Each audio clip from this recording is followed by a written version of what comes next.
Now, since everyone's gonna say, why don't you ever do a pull in the truck, I guess we'll do one today. Try and roll into first easy.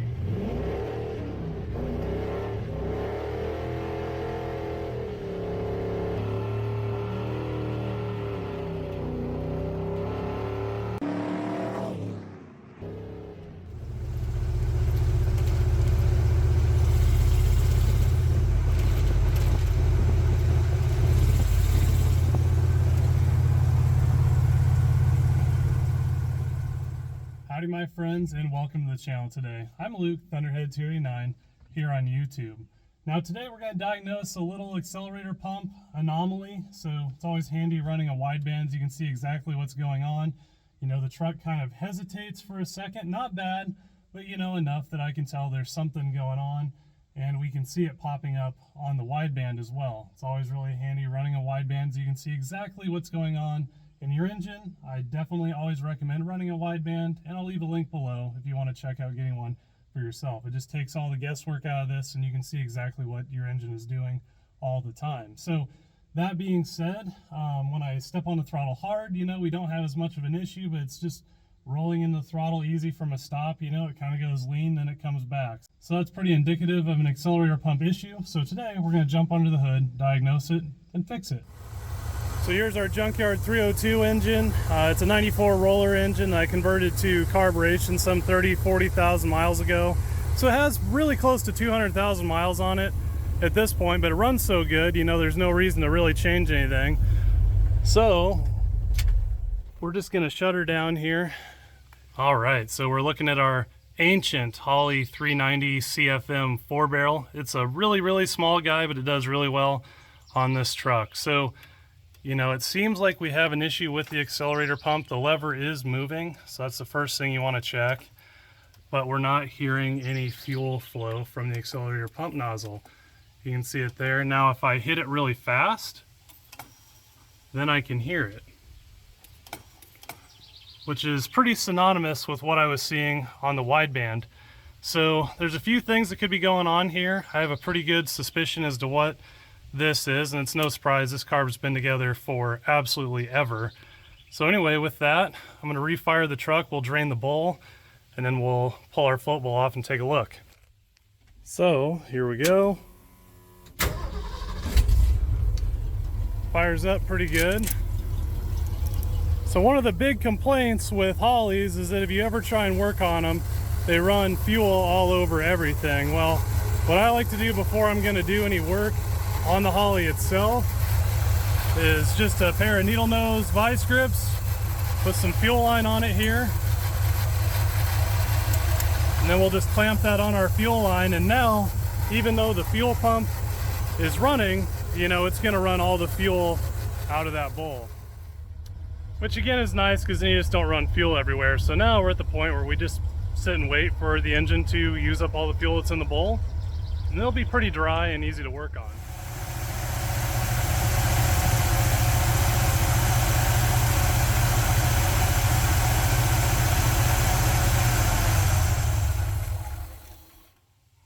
All right, once the engine's off, it's very easy to remove the float bowl of the Holley and then, you know, you spill very minimal amounts of fuel at this point. Now, I don't know if you can see it. Here's our port to our accelerator pump diaphragm. Now, when I press the accelerator pump lever down, I should not see fuel coming back up out of this center port, but in this case, I am.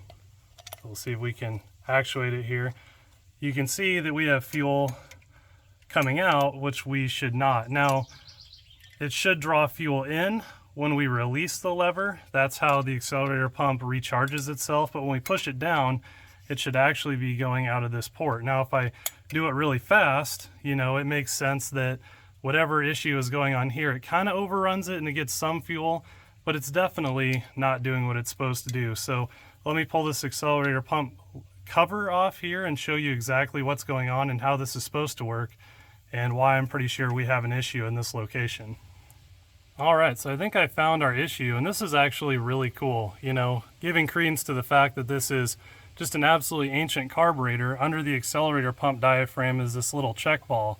Now, the whole purpose of this, again, is that when you press the throttle and you actuate the accelerator pump lever, it basically pressurizes this chamber, which forces, in this case, this check ball to be closed. And there's a little tab here that holds that check ball really close to its seat. So not a whole lot of fuel is bypassed before that check ball seats and holds itself in place, thus disallowing fuel from going back into the bowl and forcing it into this little port up through here, through the body of the carb, and ultimately out the accelerator pump nozzle. So in this case, this little tab that gets peened over has come loose. So the check ball is sitting quite a bit away from its seat. So it kind of explains why at light throttle, the fuel is just going back into the bowl and why we're not seeing it come out the accelerator pump. And then at hard throttle, you know, the pressure increases so fast that it is seating the check ball, you know, on a quick throttle snap. Now this is the one occasion where, you know, cost cuts, manufacturing, simplicity actually worked out to make a better product. This is a modern Holley float bowl, and you see they use this little rubber flapper. And so same principle, you know, fuel can't go back the other way, but after you press the accelerator, when you release it, it creates a vacuum on the sealed cavity and draws fuel in.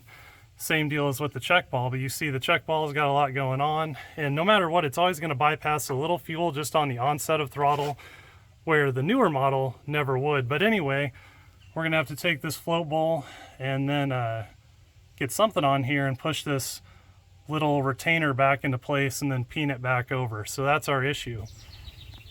All right, so with a little bit of tapping and massaging, I think I got it back to where it needs to be. The ball has a little bit of travel, very minimal, so it'll get on the seat real quick, but it still has enough to let fuel in. Bent that little tab into the right shape and then peened over the material to retain it again. So I think we're going to be good.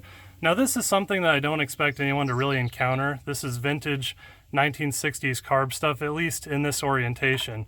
Now what I expected when I opened this thing was to actually find the rubber flapper style, and then more often than not, you'll get this same issue, but with these, what happens is you get dirt in between the bottom of the flapper and the float bowl. So basically you can just kind of peel that back, get the dirt out of it, and then it will work like normal once again. So a little bit different, but I think we got it found and corrected. Time for reassembly. So with everything reinstalled, we're going to go ahead and prime our fuel system and see if we have any leaks and make sure our accelerator pump works. Look at how cool this float bowl is. It has all of the patent numbers from back in the day. You know, patents run out eventually, and you can see that the modern stuff, you know, there's no patents listed. And that's why you see a lot of carburetors that resemble a Holley being made, not specifically by Holley. So anyway, with that, let's fire the engine up here. Well, actually, I have an electric fuel pump. So we'll just turn the key on, let the carb prime itself up, look for leaks. I don't see anything. And this one's set up with a full bypass system, so that's really nice for hot climates. You know, here right now, you don't think of Iowa as being hot. You can see all the sweat on my arm. It's 98 degrees today. So that really combats vapor lock really well. So with that, our float bowl should be primed. So now taking a listen to our accelerator pump. Just a little bit of throttle and you can hear that thing going. See it spraying. Do a hard throttle snap. That's still working good. And it spritzes on just very light throttle. I'm going to say that's fixed. We'll take it out on the road and see how it does, but it seems like it's operating night and day better. At least it's doing what it's supposed to in the correct sense. Oh yeah, that's much better. Weird, a working accelerator pump actually makes a difference on a carb designed to have one. Go figure. Might as well do the classic accelerator pump test. This truck has a T5 5-speed that I put in it some 10 years ago. So this is a heavy truck, but it gets out of its own way pretty good. Oh heck.